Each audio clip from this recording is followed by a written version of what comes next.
This is SB the Artist. Welcome to the 22nd episode of Alpha Mindset TV. If you're not yet a subscriber, please subscribe, guys. Also, like and share our videos, and also leave comments. The comments lets us know if this content is of any use to you.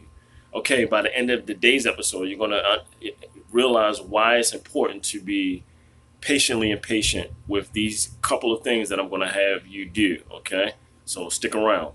All right, patiently impatient, right? When it comes to experimenting, right? We're going to focus on experimenting and why it's important to be patiently impatient while doing it. Well, first off, you're going to need to be objective. Let's get that out of the way. If you're not objective, you're not going to be able to take the results of the experiment, the feedback you get, whether it's positive or negative, and implement correctly with it, okay?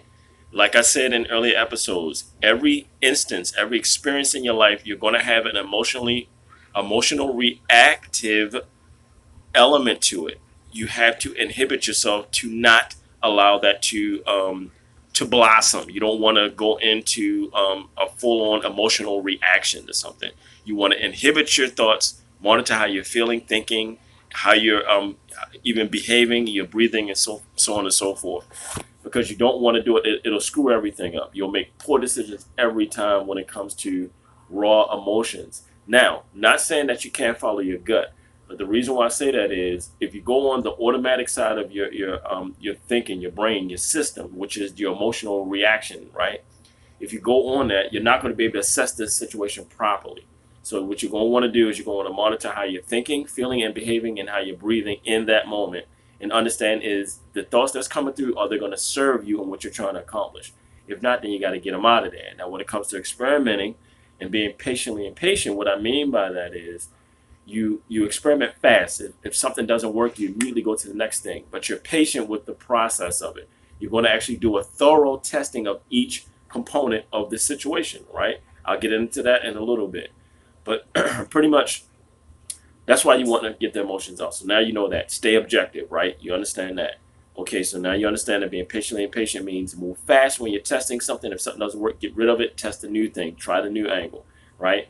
That's what being patiently impatient means. But you're patient with the process, meaning when you're testing, you're actually going to do those steps of the testing thoroughly. You're not going to half-ass anything or be lazy, right? That's what the patient part is. But the impatience part is likened to the fact that we are very precious here. Human beings' life is not promised. You can die at any fucking second, right? So you're definitely going to want to move fast, all right? So anyway, getting all of that aside, I want to show you how to leverage doubt, right?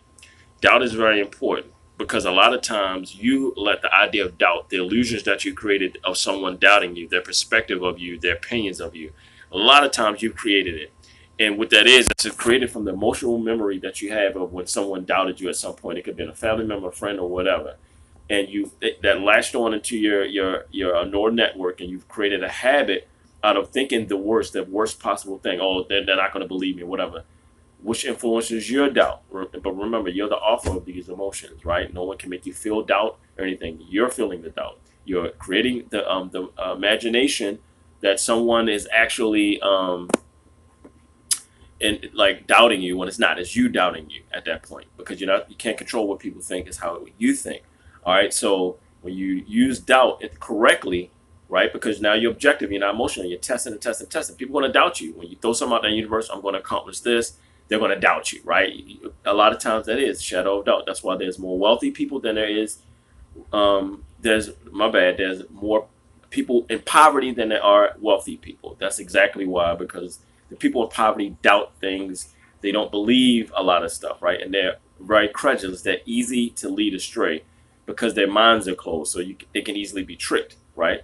Doesn't mean that they're bad. It's just a mindset. Like I said, alpha mindset, beta mindset, closed minded, beta mindset, open mindset, alpha, okay?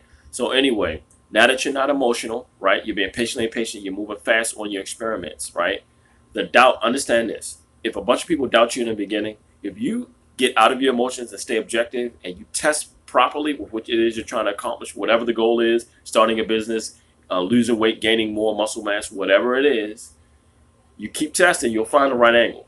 Just keep testing the angles. Remember, I said, be a fox with dragonfly eyes, not a hedgehog with blinders. That means you have tunnel vision. You settle on the worst case scenario every time, and you never explore any other perspectives or angles. That's what I mean by that. Anyway, the people that doubt you, once you stick to your guns, you stay focused and objective, and you test properly and quick and thoroughly, you're going to solve it. And then what's going to happen is those people are going to be amazed by you. They're going to be in awe because at first they doubted you because they couldn't see themselves as the vision. It has nothing to do with you. It's their vision. They couldn't see it. But you brought it and then you helped them see, and they're going to believe it and put you on a pedestal. Fuck the haters, the people that don't hate you.